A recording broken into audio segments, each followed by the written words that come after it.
É a primeira vez que eu falo, embora a Assembleia Legislativa de Minas Gerais tenha tentado, mas os partidos contrários obstruíram, não deixaram que eu fosse ouvido. Então, é a primeira vez. A imprensa, em geral, infelizmente, depois que eu fui solto, não publicou que eu fui solto, não publicou que eu fui absolvido.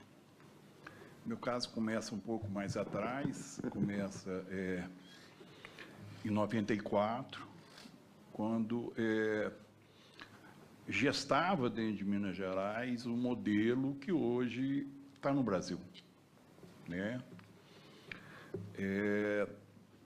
Esse modelo de financiamento de campanha, na campanha do então candidato governador de Minas, Eduardo Azeredo, campanha que depois se tornou vitoriosa, eu era presidente do Diário de Minas.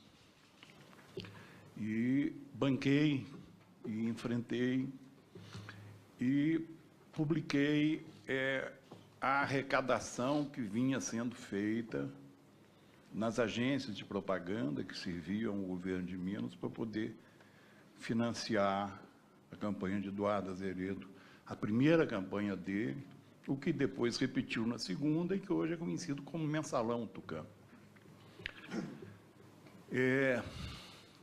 Uma juíza, hoje desembargadora Balbino, ela mandou impedir que o jornal circulasse.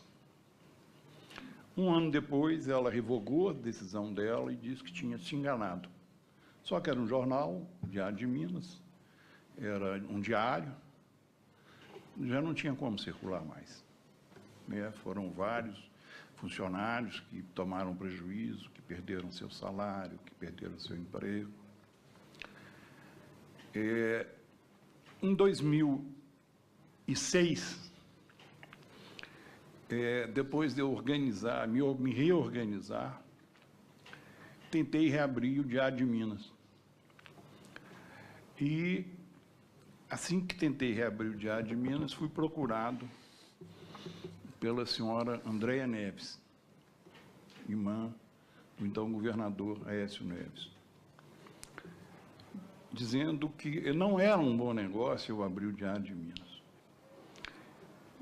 Diante da minha insistência, ela resolveu comprar o título Diário de Minas.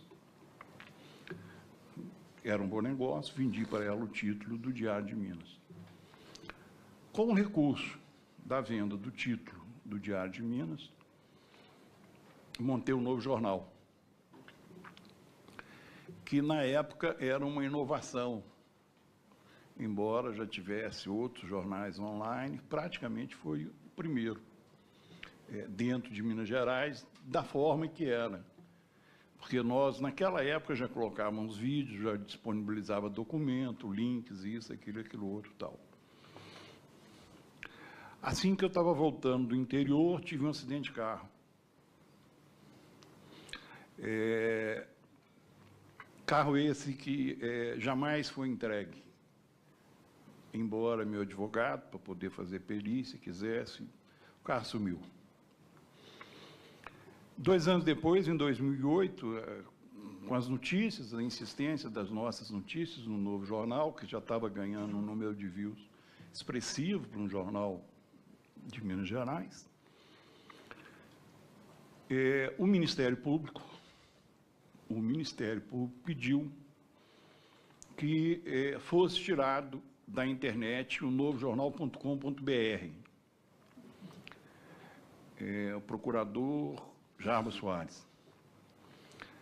E foi determinado pela Justiça e foi tirado do ar o novojornal.com.br, e permaneceu o .com, que estava hospedado no exterior, certo? Para encurtar essa do Novo Jornal, 4 anos depois, nós ganhamos na Justiça. O Tribunal de Justiça decidiu que não existia razão para a retirada do Novo Jornal do ar. que o Ministério Público tinha sido utilizado de uma litigância de má-fé, porque ele só queria tirar do ar. Depois que ele tirou do ar, ele não tomou nenhuma providência mais. Bom, 2013, meu advogado, ciente do que se estava armando, pediu, 2011, ciente, doutor Dino Miragles, ciente do que se estava armando, doutor Flávio Marzano, que eu comunicasse e desse o nome das pessoas ao Supremo Tribunal Federal. Desembargadores, promotores, procuradores, né, do que se estava fazendo. Ainda está no Supremo, o Supremo não deu andamento. Com a forma que a gente fazia de publicar as matérias, eles tentaram primeiro uma asfixia comercial. Só que eu estava capitalizado, eu tinha vendido o título de Ar de Minas, que eu mantive. E depois eles começaram a asfixia judicial, seja através do Ministério Público, seja através do Poder Judiciário. Eu cheguei a responder 36 denúncias.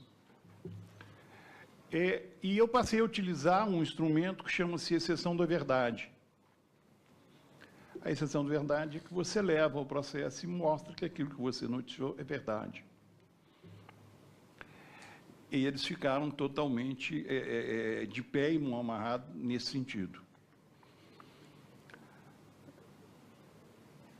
Quando foi em 2013, diante da pauta, e eu pretendo falar sobre essa pauta daqui a pouco, eu fui procurado pela senhora Andréa Neves de novo. E, desta vez, ela falou que eu não continuaria publicando as matérias que eu estava publicando. Eu pedi desculpa a ela, mesmo porque o meu pai foi um grande amigo do Dr. Tancredo. Meu pai era prefeito de Belo Horizonte, quando ele foi candidato a governador em 61 e foi derrotado. Depois, meu pai foi o organizador da campanha dele em 82, quando ele se elegeu. Os dois eram amigos desde lá de trás, de juventude. E falei com ela que eu ia continuar a publicar as matérias. Que o Jornal de Minas só tinha um limite, que era mentira, a gente não publicava. Interessasse a quem interessasse. Dia 20 de janeiro de 2014, eu fui preso. Chegando no escritório, na redação do jornal, fui levado para o CIAP Gamilheira, onde eu passei mal, que eu tomo uma série de remédios, por causa de pressão, uma série de outras coisas. E eu estava recuperando também da cirurgia no quadril. E passei mal, eles me levaram para uma UPA e quiseram voltar comigo. O médico responsável pela unidade prisional se negou a que eu entrasse. Chegou a abrir, não entra, não entra, não entra, não entra. Eles me puseram em outra viatura e me levaram para a Nelson Hungria, onde me colocaram numa enfermaria, onde eu conheci o que eu nunca esperava conhecer. É uma lavanderia de crime.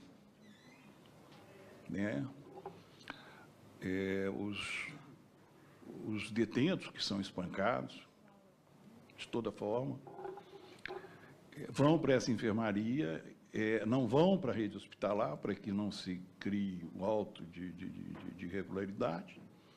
Então, tudo que você puder imaginar tem ali dentro, sujeito com título de borracha no olho, sujeito todo quebrado, mordido de cachorro, braço pela metade. E permaneci preso 9 meses e 20 dias. acho importante dizer as matérias que eu ia fazer, né? Nós já estávamos com toda a documentação, e hoje está comprovado, né, através da apreensão do telefone celular do presidente Andrade Gutierrez, de que a dona Andréia, através do Servas, que é uma entidade sem fins lucrativos do governo de Minas, arrecadava todo o dinheiro para a campanha do Aécio Neves, das grandes empreiteiras, dos grandes interesses econômicos. Nós chegamos até a publicar a primeira matéria, Servas, a grande lavanderia de Minas. Outra matéria que nós íamos publicar, já estávamos com tudo preparado para poder publicar, e isto tem uma implicação que hoje o país deveria estar sabendo com quem está lidando, tá certo? Diz respeito às overdoses do então governador Aécio Neves dentro do Palácio da Liberdade. 3. Atestada pela PM2, porque o Palácio da Liberdade é fiscalizado pela PM, levado para o Hospital Mater Dei 3 vezes, e, inclusive, o médico dizendo que ele não tinha condições de tomar conta dele, certo? E ele estava tomando conta de Minas Gerais, e agora exerce o mandato, e todo mundo vê o que ele está fazendo no Brasil. A outra matéria dizia respeito ao Nióbio, que é quem financiou tudo isso hoje, que é denominado golpe. O que é o nióbio? O nióbio é um produto que só existe em Minas, no mundo, em condições de exploração, e que ele, através de uma parceria da Codemig, que é uma empresa do governo do Estado de Minas Gerais, junto com a CBMM, que é uma empresa do Grupo Moreira Salles, que é do Banco Itaú. Esse nióbio é vendido para a Bolsa de Londres, por um preço cotado na Bolsa, e depois ele é revendido por 3, 4, 5, 6, 7, 8, às vezes até 10 vezes o valor. Isso não sou eu que estou falando, isso está atestado pelo Tribunal de Contas do Estado de Minas Gerais em um relatório. Isso forma um caixa, administrado pelo senhor Oswaldo Borges da Costa.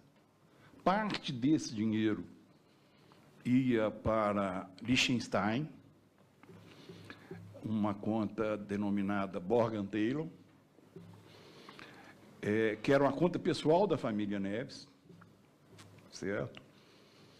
E o restante ficava em um fundo que retornava ao Brasil através do Grupo Moreira Salles e que financiava toda a macroestrutura junto aos grandes veículos, junto a uma série de atividades para manter uma pessoa que é um produto, é como se fosse uma Coca-Cola, certo?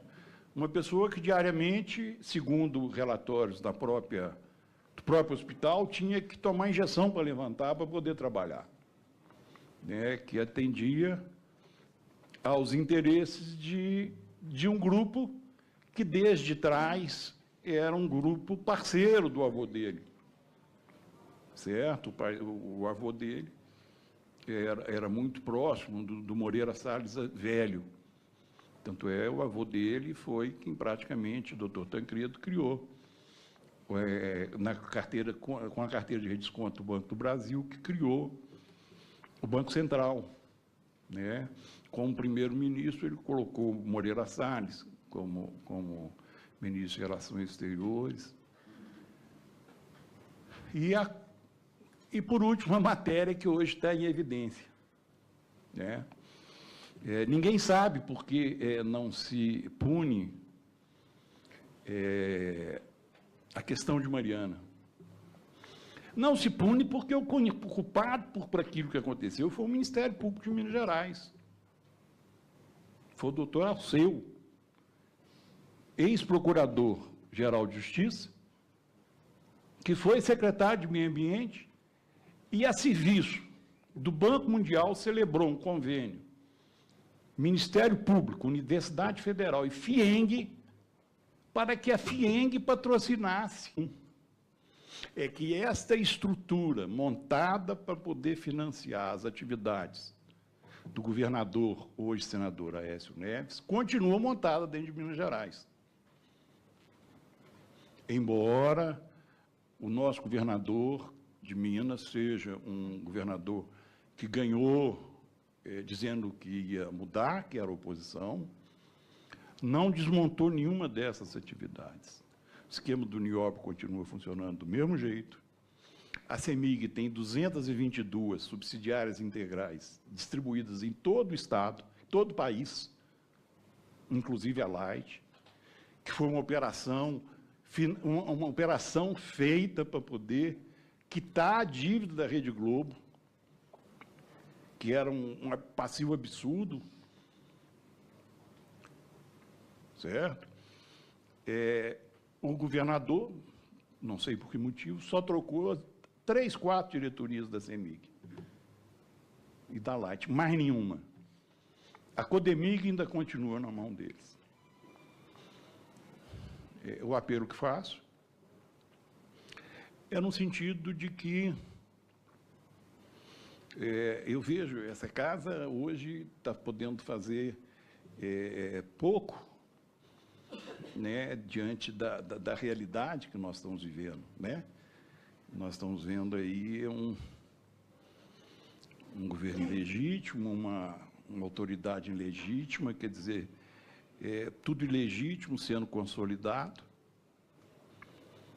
Mas o que eu peço, apelo aos senhores, não é por mim, eu já tenho uma idade que já, como diz, já estou mais para lá do que para cá, mas no sentido de que as próximas gerações possam respirar liberdade, né? Possam realmente ter assegurado o direito à informação. Muito obrigado. Me sinto muito à vontade em estar nesta comissão. Em primeiro lugar, por ser um defensor das minorias. Em segundo, por ser um artista multimídia, consequentemente comprometido com a cultura. E em terceiro lugar, por dispor de um prêmio que muito me orgulha, não pela vaidade da premiação, mas pelo sentido da premiação. Eu sou Prêmio ESSO Regional de Jornalismo em 1977, denunciando torturas praticadas contra o operário Jorge Defensor, que tentavam transformá-lo em um marginal. Com muito orgulho, sou também do rádio, sou dos meios eletrônicos atuais, diga-se, internet, e deixo bastante claro a minha solidariedade, o meu abraço a todos os colegas vítimas de injustiças como as quais tentaram me atingir. Era editorialista do Novo Jornal. Havia abandonado o Novo Jornal para me dedicar a escrever os meus livros. Sou também um escritor. Uma bela manhã, toca o interfone da minha casa. Eu atendo. O senhor Geraldo Elísio está, o senhor fala com ele. O senhor pode vir ao portão? Eu fui, pensando ser o carteiro. Não era. Era a polícia de Aécio Neves e Andréia Neves, na tentativa de tentar obter as minhas fontes de informação, o que é absolutamente proibido por lei, pois somos protegidos pela Constituição, se é que esta ainda existe no governo de Michel Temer. E era tão violento essa ânsia, esta gana de saber quais as nossas fontes, que eu cheguei a ser grampeado com Sua Excelência, o senhor deputado federal Protógenes Queiroz, num ato absurdo, porque até onde eu sei, um parlamentar federal só pode ser grampeado com autorização do Supremo. E por que eu fui grampeado? Eu costumo dizer sempre da figura do imponderável de Souza. Eu telefonei de Belo Horizonte para Brasília, na tentativa de falar com o deputado Protógenes a respeito de uma coisa totalmente diferente. Eu queria a intervenção dele para falar com o senhor deputado Romário quanto a questões envolvendo o futebol. Acontece que acabou a bateria do meu celular. Eu pedi a Carone. Carone, me empresta o seu celular, a bateria acabou. O Araponga, que grampeava, ele deve ter percebido o telefone do Carone ser acionado e grampeou a minha conversa com o deputado Protógenes Queiroz. Ora, os arapongas integram o chamado serviço de inteligência. Na minha opinião, para participar de um serviço de inteligência, o primeiro item que se requer é inteligência. Ele gravou, ele podia até ter copiado a látere o que ele gravou. Não, mas ele transcreveu para um documento oficial da polícia. Eu cheguei a comunicar isso ao deputado Protógenes. E de que eu era acusado? Eu era acusado de participar de uma quadrilha de falsários a movimentar US$ 1 milhão por ano para denegrir autoridades de Minas Gerais. Um pequeno detalhe. O único rendimento que eu tenho é o meu rendimento de aposentado do INSS, que o Michel Temer pretende reduzir. Se ele fizer isto, eu vou ter de me virar para continuar a sobreviver. Muito bem, nada se provou. Eu não fui sequer indiciado, muito menos eu sofri algum tipo de processo. E olha que são 56 anos de jornalismo. Nunca fui desmentido. E com a fé que eu tenho em Deus, eu nunca serei. Porque mentira não é notícia. Agora, o que acontece é notícia, sim. Eu tenho um livro que se chama Baú de Repórter, Memórias do Jornalismo Analógico. E, na primeira página, eu digo que nós, os jornalistas, nunca apresentamos a história, os fatos ocorridos e os personagens participantes destes fatos. Pelo contrário, a história é que nos apresenta os seus personagens e os seus fatos. Muito bem, levaram o meu equipamento, netbook, levaram pendrive, até antigas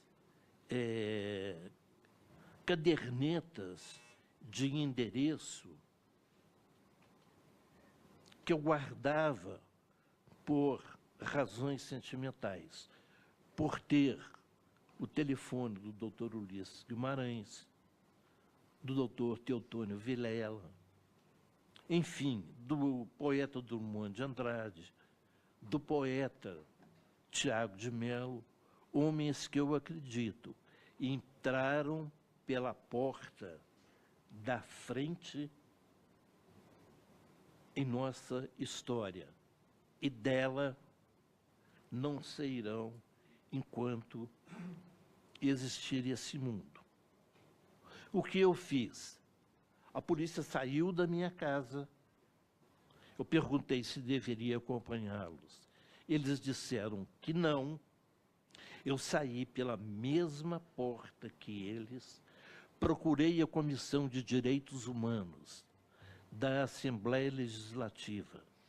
Tentei falar com o então presidente, senhor deputado estadual Durval Ângelo. Ele não estava. Eu falei com o senhor deputado estadual Rogério Correia. E participei de uma comissão como esta. E tive uma atitude. Eu entreguei à Comissão de Direitos Humanos da Igreja Assembleia Legislativa de Minas Gerais, de livre e espontânea vontade, uma autorização de quebra de todos os meus sigilos, quer sejam eles fiscais, bancários ou telefônicos. E faço mais uma coisa, senhor presidente. Eu disponibilizo para esta comissão a quebra de meus sigilos fiscais, bancários e telefônico. E mais, eu desafio de público na casa dos representantes do povo brasileiro que constituem o poder legislativo.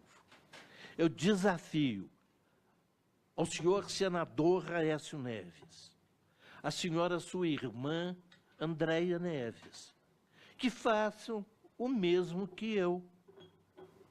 É muito simples. Eu fui acusado, me senti indignado e, diante da minha indignação, eu tomei essa atitude. E, ao reafirmar que façam isso, ao reafirmar o desafio a eles, eu me sinto um pouco preocupado. Porque eu não posso julgar ninguém por antecipação. Eu sei que ele deve estar, a partir do momento da minha fala, indignado, como eu fiquei. E sei que, em nome dessa indignação, ele vá à justiça exigir que eu prove as acusações, inclusive envolvendo o helicóptero com 450 quilos de cocaína,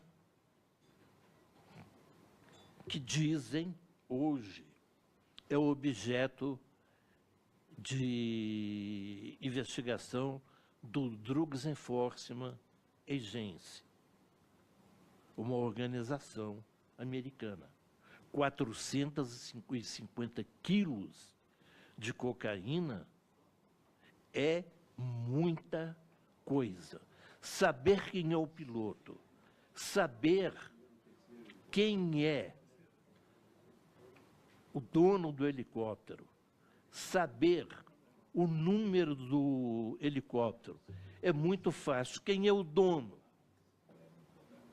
Seria alguém ligado a este senhor que tentou manchar a minha honra?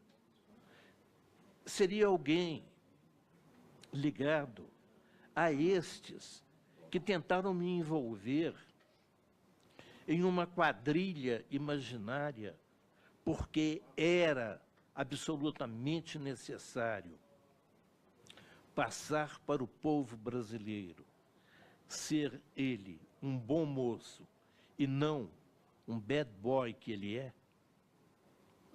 Então, eu coloco à disposição, senhor presidente, a quebra dos meus sigilos fiscal, bancário e telefônico, e reafirmo que ele também faça o mesmo, porque, até onde eu sei, não vou dizer a fonte, em respeito ao direito constitucional que nos resguarda, o nome dessas fontes. Mas é a terceira vez que este helicóptero fez voos com cargas ilícitas, pernoitava na cidade mineira de Divinópolis. Fácil. Me desmintam, me processem, use do direito de defesa que a todos é garantido pela Constituição. E, mais uma vez, senhores deputados, mais uma vez, público presente, o meu orgulho de aqui estar, o meu orgulho de poder fazer este desabafo perante a Câmara dos Deputados do meu país. O que faço sem nenhum rancor, o que faço sem nenhuma mágoa, mas pleno de convicção, porque vejo à minha frente o Padre João. E, exatamente em Romanos 14, 24, é dito que tudo aquilo que não procede da convicção é pecado. Muito obrigado.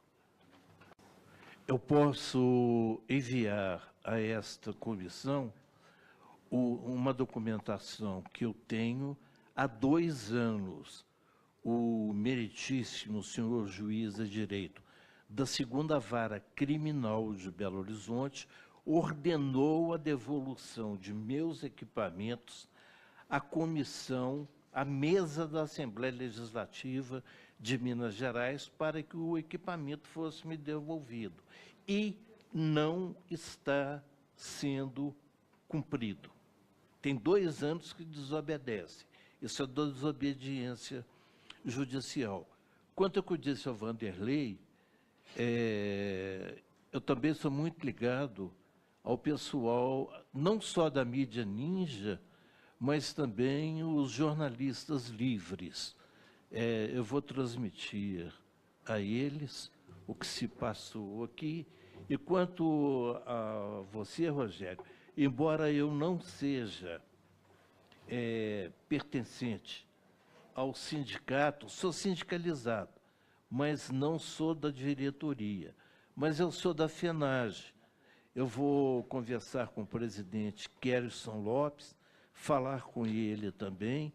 Eu creio que essa ideia sua e do senhor deputado de criar-se um grande movimento pode se transformar num momento de redenção. Já dizia Guimarães Rosa que viver é muito perigoso, mas a vida não para diante dos perigos. A gente continua para frente. Muito obrigado, Geraldo Elísio. Já em seguida a palavra para o senhor Marco Aurélio Flores Caroni. Presidente Padre João, o senhor me perguntou o que fundamentou principalmente o pedido da minha prisão preventiva. Fundamentou-se em 3 coisas. A primeira coisa, manutenção da ordem pública. Segundo, para que não atrapalhasse, escrito pelo promotor e na sentença da juíza, para que não atrapalhasse as eleições presidenciais de 2014. Terceiro, que eu fazia parte de uma quadrilha financiada para defamar o senador Aécio Neves e o governo dele. Bom, todos os meus sigilos, até meu neto de 4 anos de idade, que tem uma conta onde a minha filha recebe a pensão dele, foi quebrado. Invadiram a casa da minha filha, ameaçando de prendê-la. Pegaram um computador pessoal dela, que tinha fotos dela com o marido, levaram isso para o inquérito, fotos íntimas. Eu preso, ameaçavam de prender minha filha, né? Foi feito o inquérito, minha vida foi virada do avesso. Depois que eu já tinha sido preso, e 1 ano depois, a juíza de uma vara criminal mandou arquivar o processo no que diz respeito à origem ilícita, dizendo que não tinha cometido crime, que não existia nada de irregular. Sendo que o senhor foi preso na data... Eu fui preso em janeiro de 2014. E solto... depois 5 dias depois da eleição presidencial. Só para entender, que as eleições, 2014 foi o ano da eleição, assim que passou a eleição, 5 dias depois. Tá não, bem, mas desculpa. isso o Ministério Público falou isso na denúncia, que eu iria atrapalhar a sucessão presidencial. Está na denúncia do Ministério Público, está na sentença da juíza. Bom, vamos lá agora. Padjão,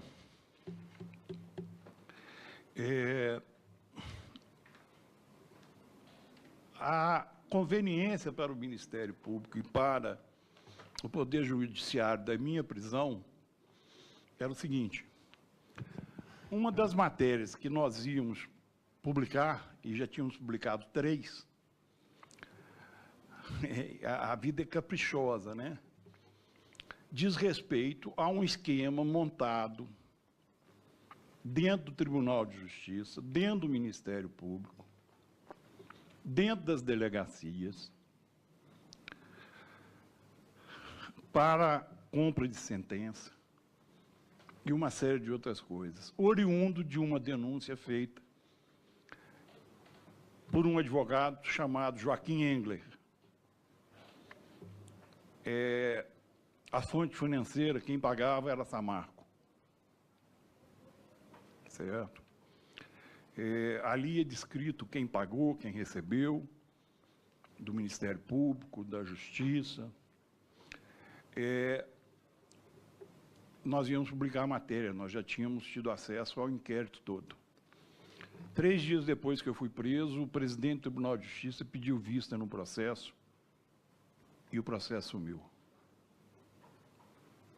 Mas, como eu disse ao padre João, eu não posso andar com nada disso comigo, mas tudo vai chegar na mão do padre João. Certo? A questão em Minas é muito mais do que isso. Institucionalizou a criminalidade em Minas Gerais, no governo de Aécio Neves. Para o senhor ter uma noção exata, o secretário de Segurança de Minas Gerais foi o advogado Fernandinho Beiramar. Então, eu não preciso dizer mais nada. Certo? Esse era o secretário de Segurança de Minas Gerais. O serviço de escuta clandestina está na sede da Procuradoria-Geral de Justiça. E sabe de quem que é o equipamento? O Poder Executivo, comprado pela Secretaria da Fazenda do Governo de Minas Gerais e operado pela PM. 99% das autoridades mineiras, na época do governo Aécio Neves, hoje eu não sei, eram monitoradas, sindicalistas, todos. Relatórios diários. Jornalistas. Relatórios diários iam para a mesa do secretário Danilo de Castro. Diários. Inclusive desembargadores, juízes. Isso não sou eu que estou falando, não. Isso foi comprovado numa auditoria feita pelo Conselho Nacional do Ministério Público, dizendo da ilegalidade do serviço de escuta que estava em operação dentro do Ministério Público de Minas Gerais. E mais.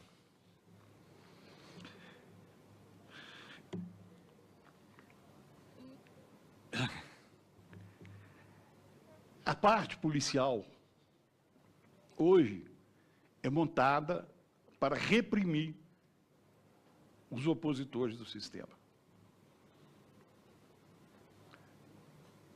Com pouquíssimas exceções, a Polícia Civil hoje é uma polícia a serviço, hoje ainda, do grupo que esteve no poder em Minas Gerais.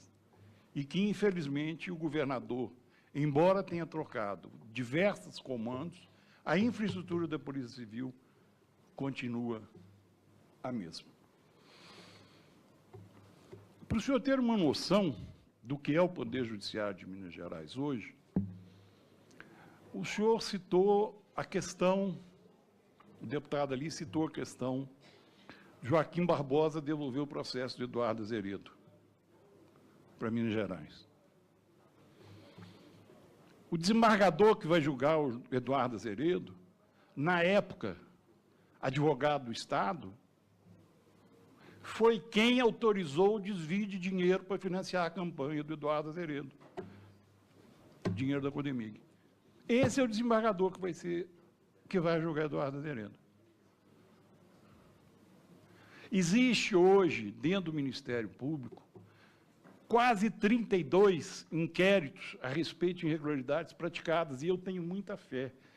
Parece que houve uma votação e parece, não tenho certeza ainda, que o governador Fernando Pimentel indicou uma pessoa que eu acredito que vai ter condições, embora dentro das limitações dele, de transformar muita coisa no Ministério Público de Minas Gerais.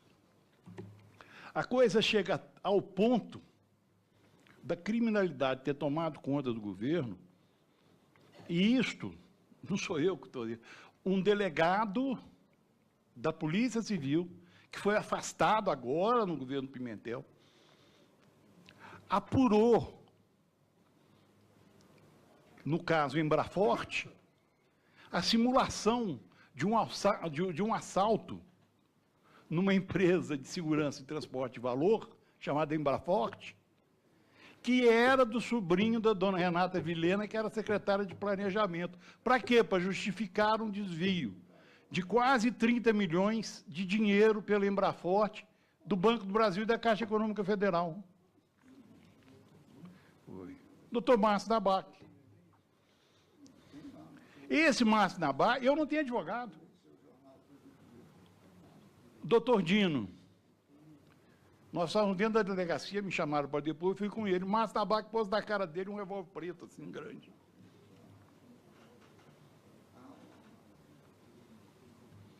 Os advogados não querem advogar para mim, a verdade é essa.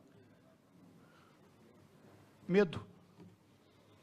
O Dino, desmontaram a família do cara, acabaram com a família dele. Mudou, foi para o Espírito Santo, para a praia do Espírito Santo, está morando na praia. Acabaram.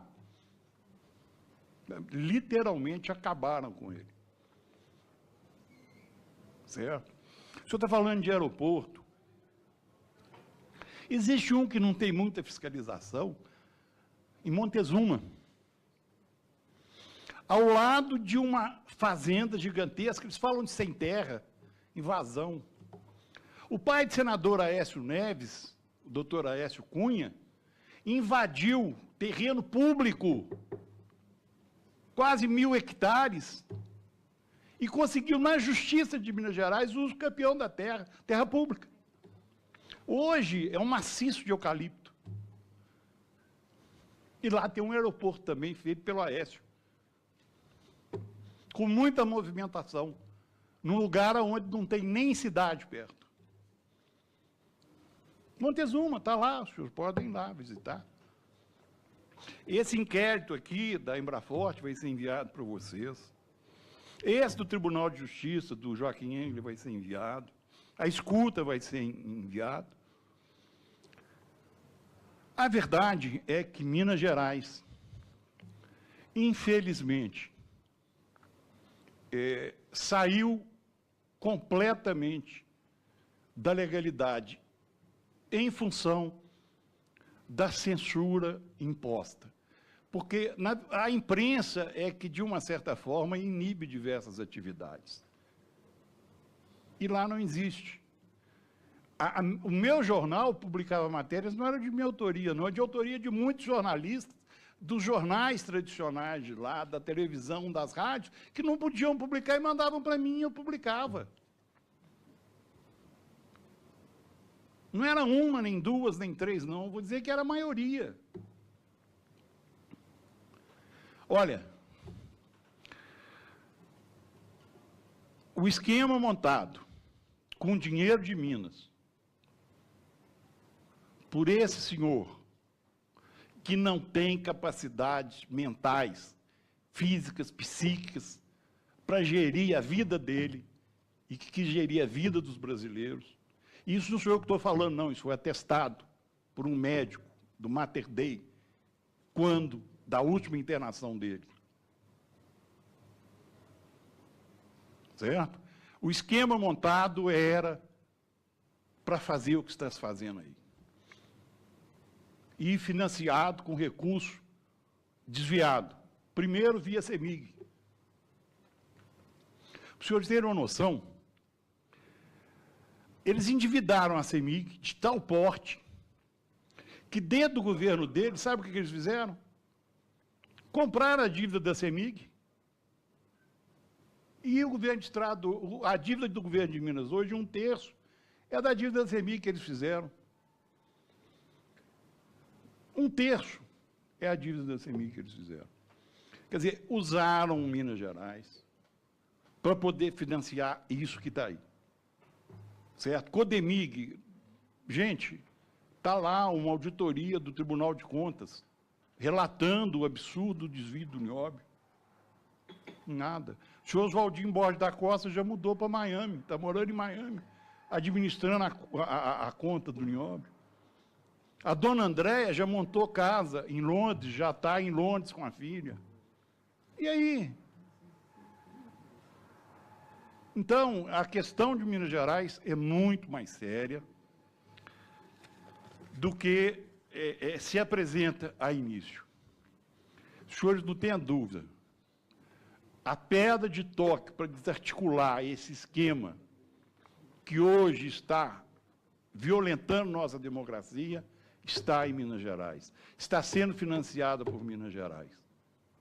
Na mão de uma pessoa que não tem juízo, que não tem equilíbrio, e que, infelizmente, passou a ser um produto, um rótulo, na mão de interesses do capital internacional, do capital nacional e de pessoas contrárias ao regime democrático. Não tem possibilidade deste país conviver com a democracia tendo esta pessoa com o poder que está na mão, em função do que foi montado dentro de Minas Gerais. O país não resiste. Não vou citar veículos de imprensa, mas hoje a grande maioria recebe diretamente, e o Procurador-Geral da República tem isso, porque eu mandei. Diversas emissoras que já poderiam estar fechadas, não estão, porque são mantidas por isso. Eles chegaram ao ponto, vencida a licitação do Nióbio, eles tinham que pôr em concorrência. O que eles fizeram? Eles criaram uma empresa, na qual a Codemig era sócia. Então, pegaram sem licitação a exploração do Nióbio, que já tinha vencido. 30 dias depois, eles venderam para 2 grupos, um coreano e um chinês, 15% da empresa, e ninguém nunca viu esse dinheiro. Esse dinheiro está lá fora. Então, realmente, a democracia hoje, Minas Gerais, que sempre primou em defender a democracia, hoje a democracia está apanhando com recursos de Minas Gerais. Essa é a verdade. Muito obrigado, desculpa aí, mas eu quis responder em tese aqui o que me foi perguntado. A respeito de perigo, eu sou filho de pai e mãe caçado, avô caçado, deportado, você entendeu? Então, eu não tenho muito medo, não. Certo, talvez seja até um pouco de irresponsabilidade, mas eu não tenho muito medo, não. Tá? E saudar ali o deputado, para mim, distribuir o meu material me defendendo, né, porque a grande imprensa não publicou a minha absolvição. Eu fui candidato a vereador pelo PSOL em Belo Horizonte. E nessa candidatura, então, eu tive a oportunidade de fazer um jornalzinho e colocar 8 pessoas distribuindo a minha absolvição. Cumprimento o companheiro ali, certo? Mídia Ninja e outros movimentos, né, que hoje lutam aí pela democracia, e muito obrigado. E passei mal, eles me levaram para uma UPA e quiseram voltar comigo. O médico responsável pela unidade prisional se negou que eu entrasse. Chegou a abrir, não entra. Eles me puseram em outra viatura e me levaram para a Nelson Hungria, onde me colocaram numa enfermaria, onde eu conheci o que eu nunca esperava conhecer. É uma lavanderia de crime. Né? Os detentos que são espancados, de toda forma, vão para essa enfermaria, não vão para a rede hospitalar, para que não se crie um auto de irregularidade. Então, tudo que você puder imaginar tem ali dentro, sujeito com título de borracha no olho, sujeito todo quebrado, mordido de cachorro, braço pela metade. E permaneci preso 9 meses e 20 dias. Acho importante dizer as matérias que eu ia fazer. né? Nós já estávamos com toda a documentação, e hoje está comprovado, né, através da apreensão do telefone celular do presidente Andrade Gutierrez, de que a dona Andréia, através do Servas, que é uma entidade sem fins lucrativos do governo de Minas, arrecadava todo o dinheiro para a campanha do Aécio Neves, das grandes empreiteiras, dos grandes interesses econômicos. Nós chegamos até a publicar a primeira matéria, Servas, a grande lavanderia de Minas. Outra matéria que nós íamos publicar, já estávamos com tudo preparado para poder publicar, e isto tem uma implicação que hoje o país deveria estar sabendo com quem está lidando, tá certo? Diz respeito às overdoses do então governador Aécio Neves dentro do Palácio da Liberdade. 3. Atestada pela PM2, porque o Palácio da Liberdade é fiscalizado pela PM, levado para o Hospital Mater Dei 3 vezes, e, inclusive, o médico dizendo que ele não tinha condições de tomar conta dele, certo? E ele estava tomando conta de Minas Gerais, e agora exerce o mandato, e todo mundo vê o que ele está fazendo no Brasil.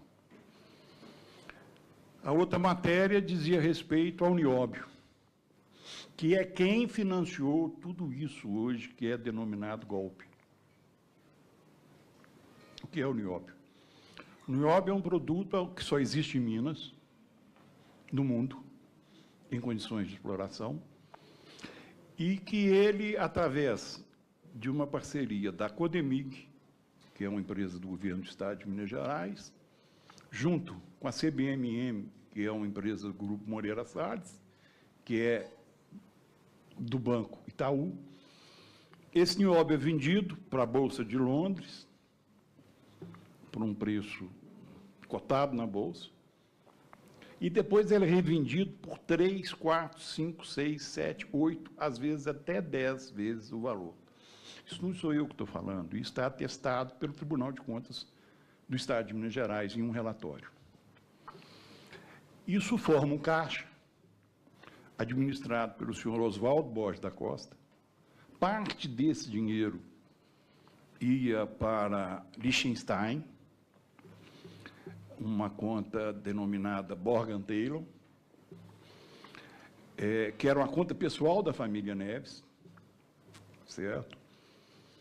E o restante ficava em um fundo que retornava ao Brasil através do Grupo Moreira Salles, e que financiava toda a macroestrutura, junto aos grandes veículos, junto a uma série de atividades, para manter uma pessoa que é um produto, é como se fosse uma Coca-Cola, certo?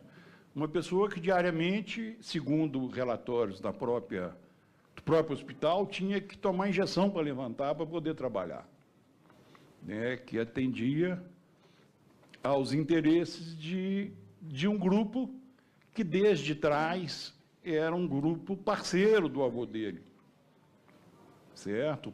O avô dele era muito próximo do Moreira Salles velho, tanto é, o avô dele foi quem praticamente, o doutor Tancredo, criou na carteira, com a carteira de redesconto do Banco do Brasil, que criou o Banco Central, né?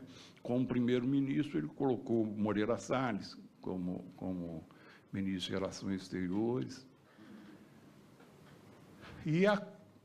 E por último, a matéria que hoje está em evidência, né? Ninguém sabe por que não se pune a questão de Mariana. Não se pune porque o culpado por aquilo que aconteceu foi o Ministério Público de Minas Gerais. Foi o doutor Alceu, ex-procurador-geral de Justiça, que foi secretário de Meio Ambiente e, a serviço do Banco Mundial celebrou um convênio, Ministério Público, Universidade Federal e FIENG, para que a FIENG patrocinasse. É que esta estrutura montada para poder financiar as atividades do governador, hoje senador Aécio Neves, continua montada dentro de Minas Gerais. Embora o nosso governador de Minas seja um governador que ganhou dizendo que ia mudar, que era oposição, não desmontou nenhuma dessas atividades. O esquema do NIOB continua funcionando do mesmo jeito. A CEMIG tem 222 subsidiárias integrais distribuídas em todo o Estado, todo o país, inclusive a Light, que foi uma operação feita para poder quitar a dívida da Rede Globo, que era um passivo absurdo, certo? O governador, não sei por que motivo, só trocou 3, 4 diretorias da CEMIG e da Light, mais nenhuma. A Codemig ainda continua na mão deles.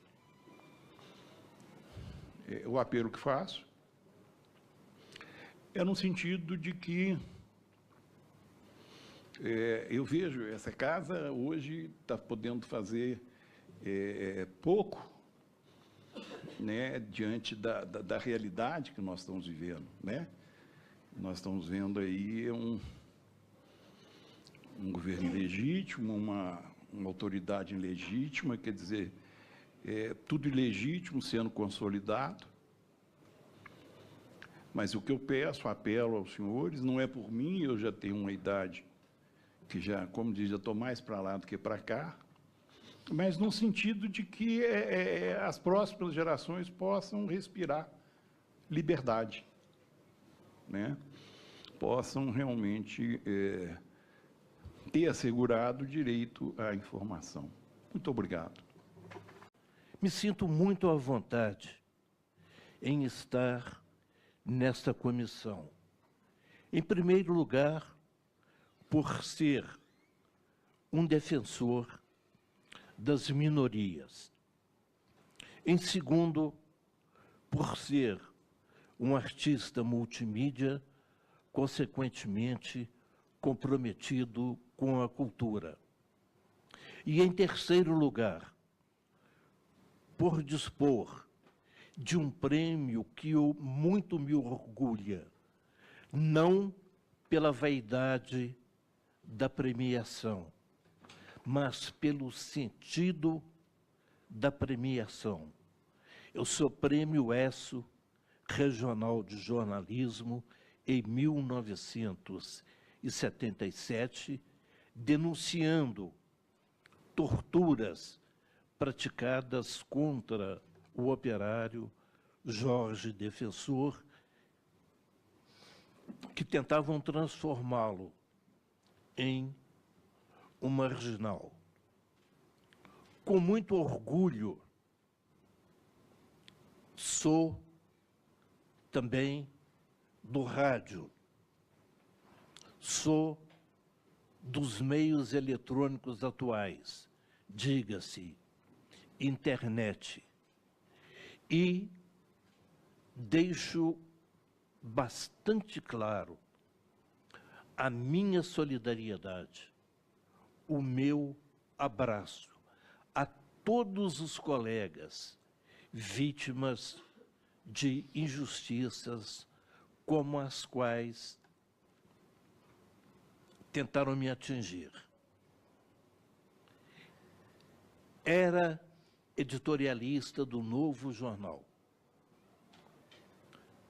Havia abandonado o Novo Jornal para me dedicar a escrever os meus livros. Sou também um escritor. Uma bela manhã, toca o interfone da minha casa. Eu atendo. O senhor Geraldo Elísio está? O senhor fala com ele. O senhor pode vir ao portão, eu fui, pensando ser o carteiro. Não era. Era a polícia de Aécio Neves e Andréia Neves, na tentativa de tentar obter as minhas fontes de informação, o que é absolutamente proibido por lei, pois somos protegidos pela Constituição, se é que esta ainda existe no governo de Michel Temer. E era tão violento essa ânsia, esta gana de saber quais as nossas fontes, que eu cheguei a ser grampeado com Sua Excelência, o senhor deputado federal Protógenes Queiroz, num ato absurdo, porque até onde eu sei, um parlamentar federal só pode ser grampeado com autorização do Supremo. E por que eu fui grampeado? Eu costumo dizer sempre da figura do imponderável de Souza. Eu telefonei de Belo Horizonte para Brasília, na tentativa de falar com o deputado Protógenes a respeito de uma coisa totalmente diferente. Eu queria a intervenção dele para falar com o senhor deputado Romário quanto a questões envolvendo o futebol. Acontece que acabou a bateria do meu celular. Eu pedi a Carone. Carone, me empresta o seu celular, a bateria acabou. O Araponga, que grampeava, ele deve ter percebido o telefone do Carone ser acionado e grampeou a minha conversa com o deputado Protógenes Queiroz. Ora, os arapongas integram o chamado serviço de inteligência. Na minha opinião, para participar de um serviço de inteligência, o primeiro item que se requer é inteligência. Ele gravou, ele podia até ter copiado a látere o que ele gravou. Não, mas ele transcreveu para um documento oficial da polícia. Eu cheguei a comunicar isso ao deputado Protógenes. E de que eu era acusado? Eu era acusado de participar de uma quadrilha de falsários a movimentar US$ 1 milhão por ano para denegrir autoridades de Minas Gerais. Um pequeno detalhe.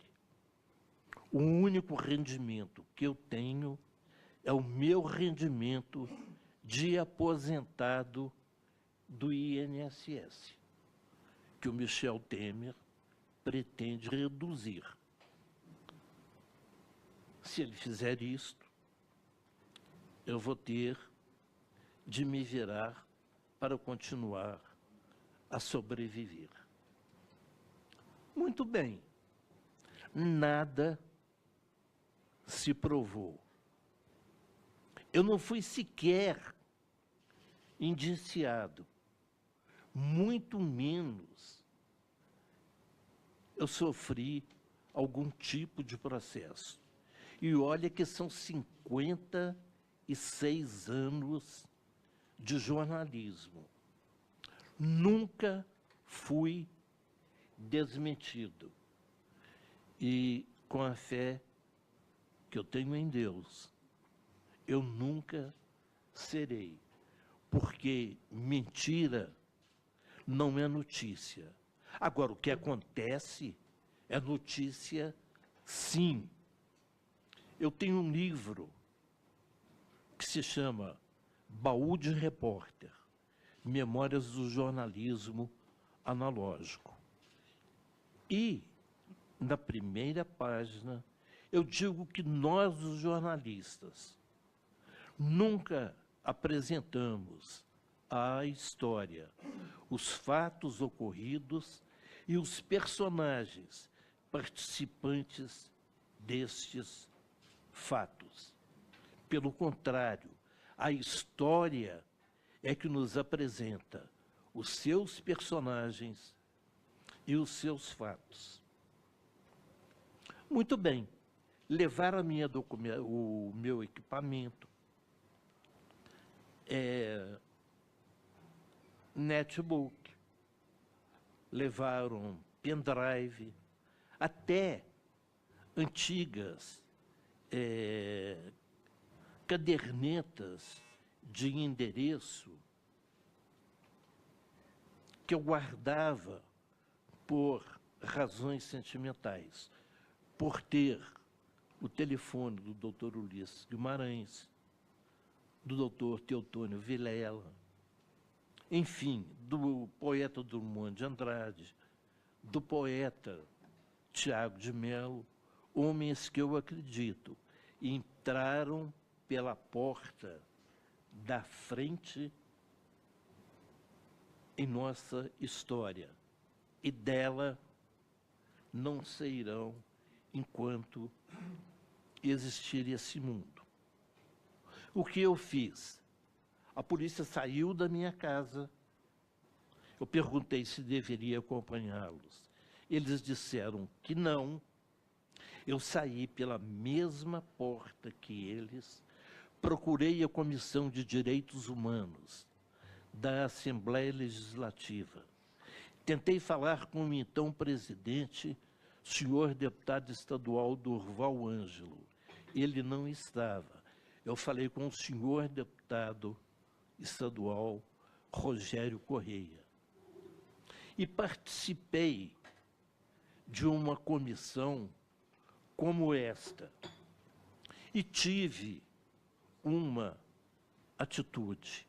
Eu entreguei à Comissão de Direitos Humanos da Igreja Assembleia Legislativa de Minas Gerais, de livre e espontânea vontade, uma autorização de quebra de todos os meus sigilos, quer sejam eles fiscais, bancários ou telefônicos.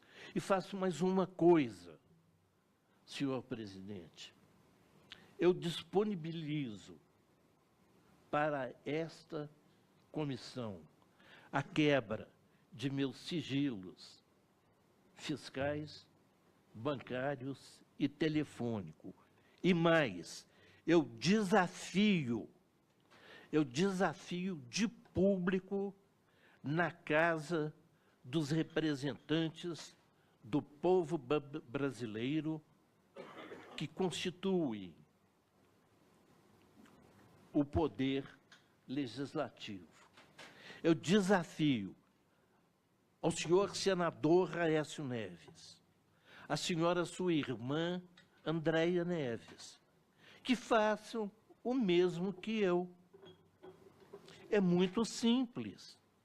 Eu fui acusado, me senti indignado e, diante da minha indignação, eu tomei essa atitude. E, ao reafirmar que façam isso, ao reafirmar o desafio a eles, eu me sinto um pouco preocupado. porque eu não posso julgar ninguém por antecipação. Eu sei que ele deve estar, a partir do momento da minha fala, indignado, como eu fiquei. E sei que, em nome dessa indignação, ele vá à justiça exigir que eu prove as acusações, inclusive envolvendo o helicóptero com 450 quilos de cocaína, que dizem, hoje, é objeto de investigação do Drugs Enforcement Agency, uma organização americana. 450 quilos de cocaína é muita coisa. Saber quem é o piloto, saber quem é o dono do helicóptero, saber o número do helicóptero, é muito fácil. Quem é o dono? Seria alguém ligado a este senhor que tentou manchar a minha honra?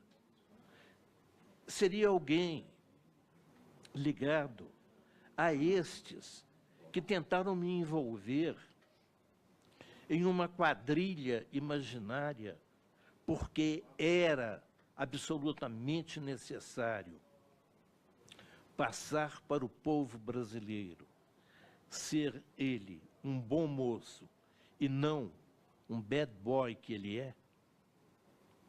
Então, eu coloco à disposição, senhor presidente, a quebra dos meus sigilos fiscal, bancário e telefônico, e reafirmo que ele também faça o mesmo, porque, até onde eu sei, não vou dizer a fonte, em respeito ao direito constitucional que nos resguarda, o nome dessas fontes. Mas é a terceira vez que este helicóptero fez voos com cargas ilícitas, pernoitava na cidade mineira de Divinópolis. Fácil. Me desmintam, me processem, use do direito de defesa que a todos é garantido pela Constituição. E, mais uma vez, senhores deputados, mais uma vez, público presente, o meu orgulho de aqui estar, o meu orgulho de poder fazer este desabafo perante a Câmara dos Deputados do meu país. O que faço sem nenhum rancor, o que faço sem nenhuma mágoa, mas pleno de convicção, porque vejo à minha frente o Padre João. E, exatamente em Romanos 14, 24, é dito que tudo aquilo que não procede da convicção é pecado. Muito obrigado. Eu posso enviar a esta comissão uma documentação que eu tenho há 2 anos.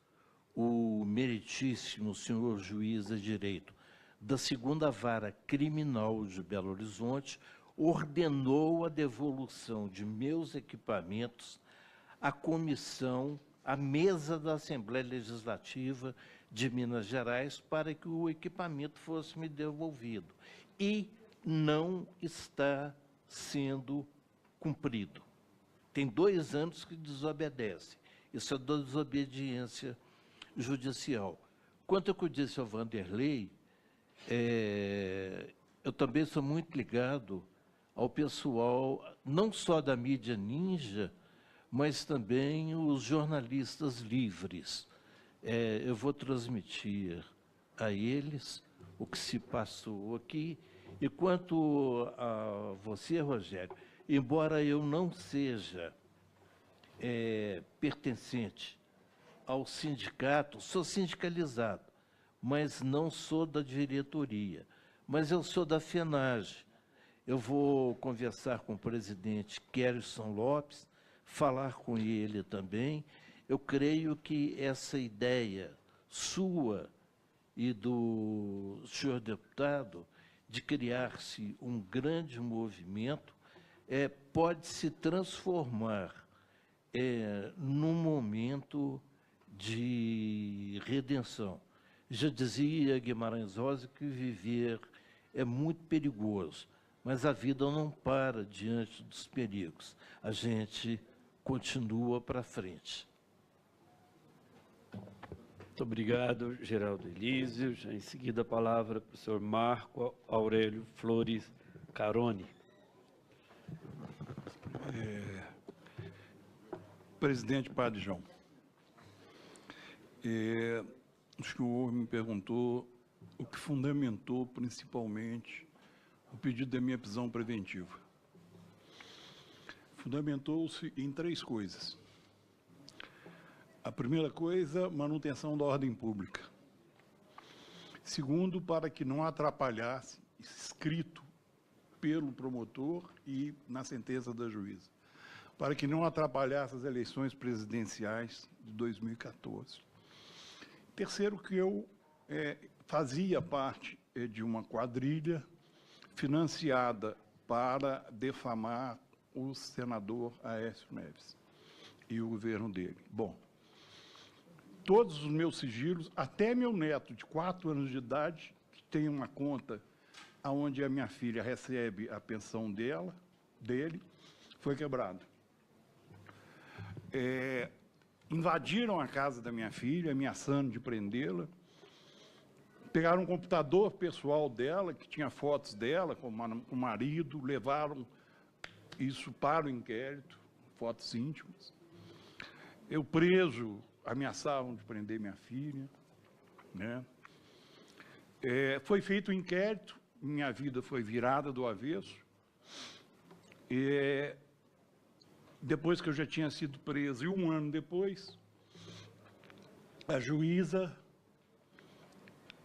de uma vara criminal mandou arquivar o processo no que diz respeito à origem ilícita, dizendo que não tinha cometido crime, que não existia nada de irregular.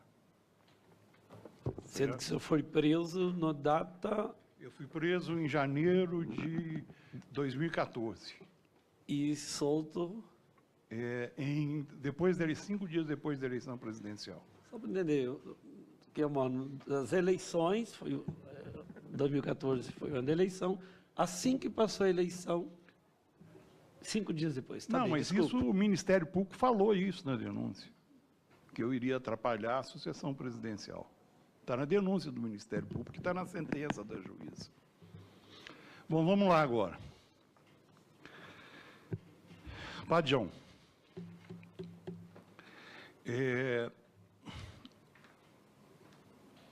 a conveniência para o Ministério Público e para o Poder Judiciário da minha prisão era o seguinte: uma das matérias que nós íamos publicar, e já tínhamos publicado 3,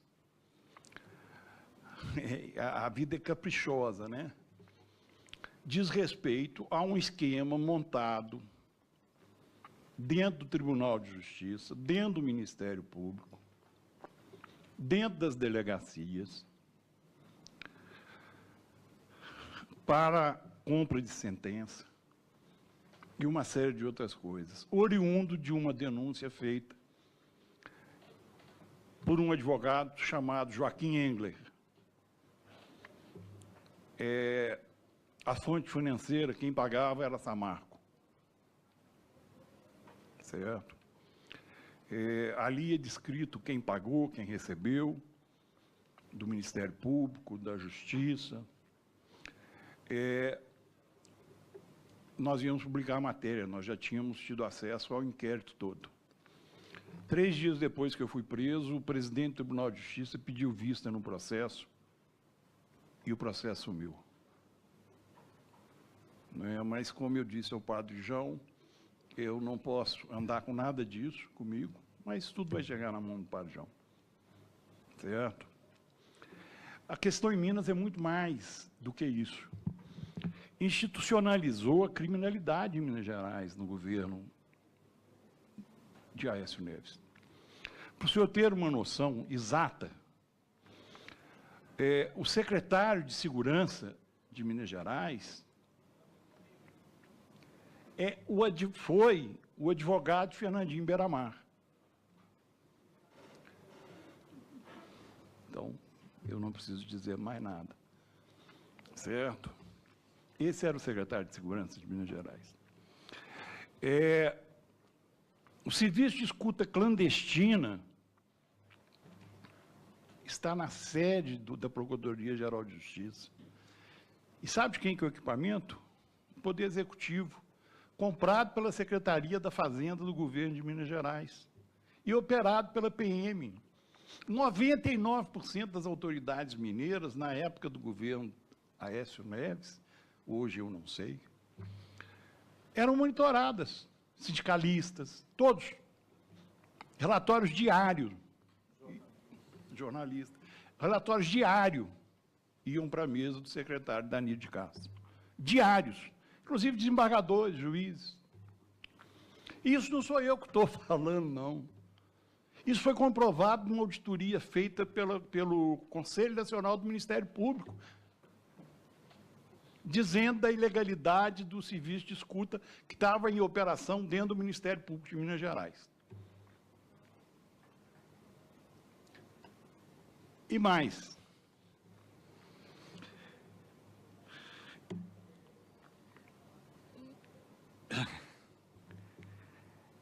A parte policial, hoje, é montada para reprimir os opositores do sistema.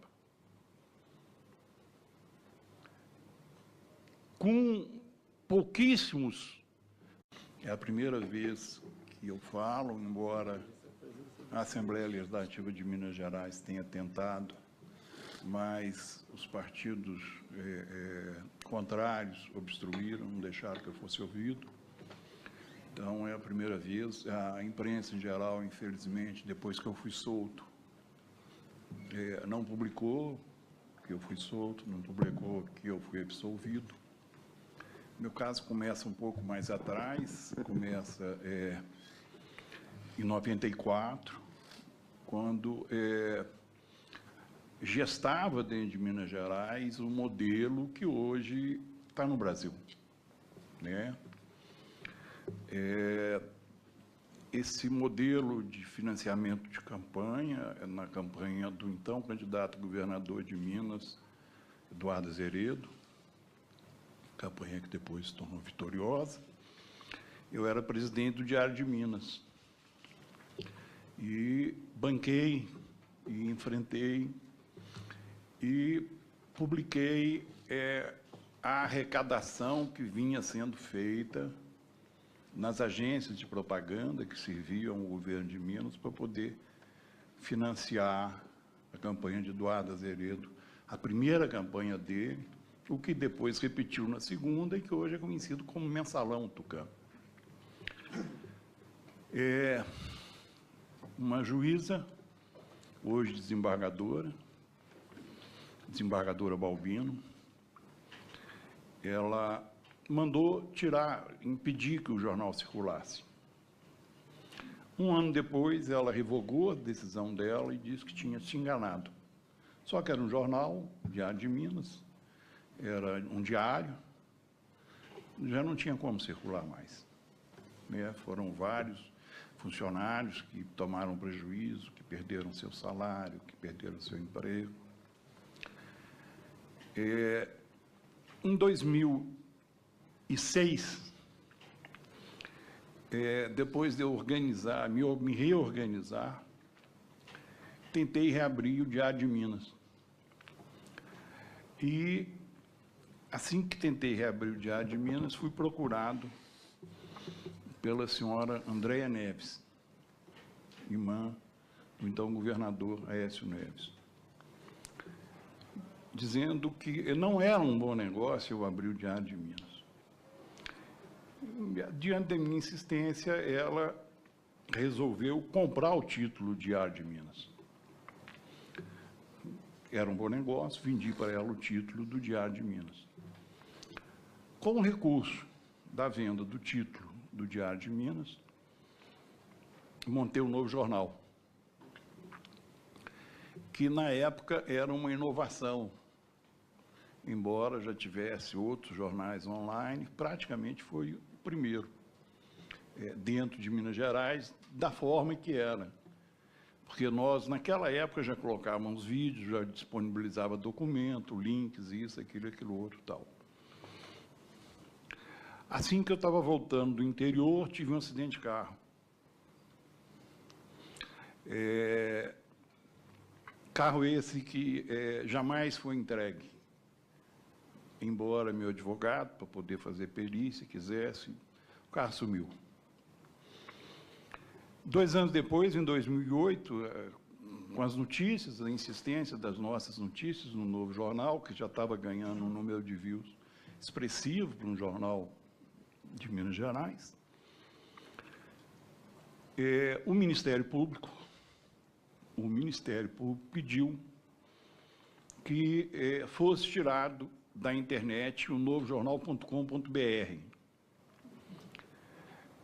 O procurador Jarbas Soares. E foi determinado pela Justiça e foi tirado do ar o novojornal.com.br, e permaneceu o .com, estava hospedado no exterior, certo? Para encurtar essa do Novo Jornal, 4 anos depois, nós ganhamos na Justiça.